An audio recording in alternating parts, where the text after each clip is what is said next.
کیا جاتا ہے، محبوب منت سماجت کرتا ہے آپ کے پاس آ کے کہ اس کی محبت قبول کی جائے۔ محبت کی اگر کسی انسان سے بھیک منگوانا چاہتے ہیں کہ کوئی آپ سے کہے کہ آپ اس سے محبت کریں، آپ اسے چاہیں، اس کی طرف مائل ہوں، تو یہ عمل ایک دفعہ ضرور کرنا ہے۔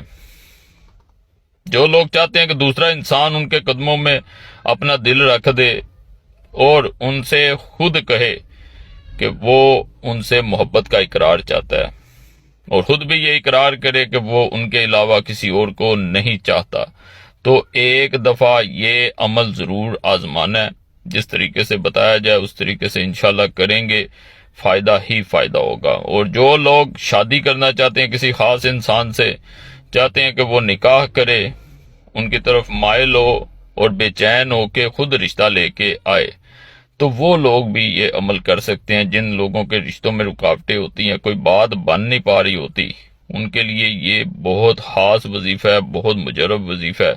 اسے ایک دفعہ آزمانا ہے اور کمنٹس میں ضرور بتایا کریں، فائدہ ہو نہ ہو دونوں صورتوں میں بتا دیا کریں، تاکہ جو نئے آنے والے لوگ ہوتے ہیں انہیں آسانی ہو جاتی ہے کہ کون سا عمل ان کے لیے بہتر ہے، کون سا نہیں ہے۔ وہ کمنٹس پڑھتے ہیں اور کمنٹس پڑھا کریں، عمل شروع کرنے سے پہلے اس سے فائدہ ہوتا ہے۔ اللہ کے کلام میں دیکھا جائے تو بہت برکت ہے۔ اگر کسی انسان کی نیت اچھی ہو اور مقصد نیک ہو، اور وہ جانتا ہو کہ اگر فلاں آیت کو میں اپنے فلاں مسئلے کے لیے پڑھتا ہوں، اتنی تعداد میں پڑھتا ہوں، تو اللہ کی ایسی برکت، ایسا فضل ہوتا ہے کہ اگر کوئی انسان چھوڑ کے چلا گیا ہو وہ لوٹ کے آتا ہے۔ اگر کسی انسان کا دل نرم کرنا ہو، اپنی طرف مائل کرنا ہو، تو وہ بھی اللہ کے فضل سے ہوتا ہے۔ اگر بیماری ہو تو اللہ ایسا فضل کرتا ہے کہ شفا مل جاتی ہے۔ اللہ کے کلام میں بے حد بہت برکت ہے۔ تو جو آج وظیفہ بتاؤں گا اس کو اگر انشاءاللہ آپ سمجھ کے کر لیتے ہیں، بتائے گئے طریقے کے مطابق کر لیتے ہیں، تو ایسا یہ اثر کرتا ہے، دو روحیں جو ہوتی ہیں وہ آپس میں یکجا ہو جاتی ہیں۔ جیسے دو روحوں کا ملاپ ہو جائے، ان کو کوئی جدا نہ کر پائے، اس طرح کے معاملات اللہ کے فضل سے بن جاتے ہیں۔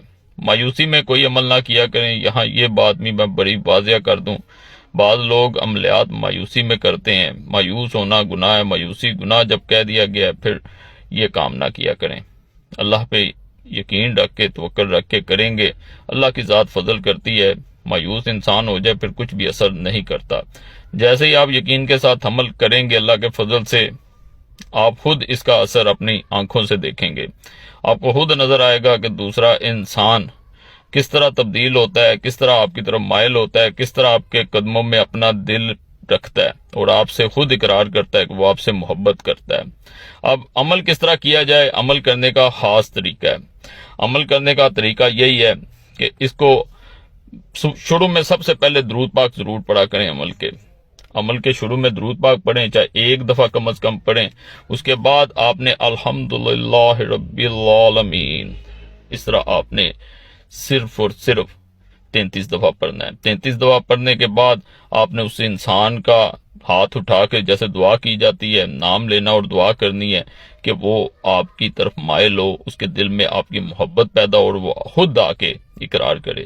پھر آپ نے 33 دفعہ اسی طرح پڑھنا ہے، پھر دوبارہ آپ نے یہی کہنا ہے، پھر اسی طرح 33 دفعہ پڑھنا ہے۔ یہ عمل جو ہے یہ 9 دفعہ کیا جاتا ہے، 33 دفعہ، چاہے کاپی پہ لکھتے جائیں۔ 33 دفعہ آپ نے ہر دفعہ دعا کرنی ہے ہاتھ اٹھا کے۔ تنہائی میں بیٹھ کے کریں گے، انشاءاللہ فائدہ ہوگا اور دو انسانوں کو کوئی دنیا کی طاقت جدا نہیں کر پائے گی اللہ کے فضل سے۔ تنہائی میں بیٹھ کے کرنے سے ہی اس کا فائدہ ملتا ہے۔ اگر اس درمیان جب آپ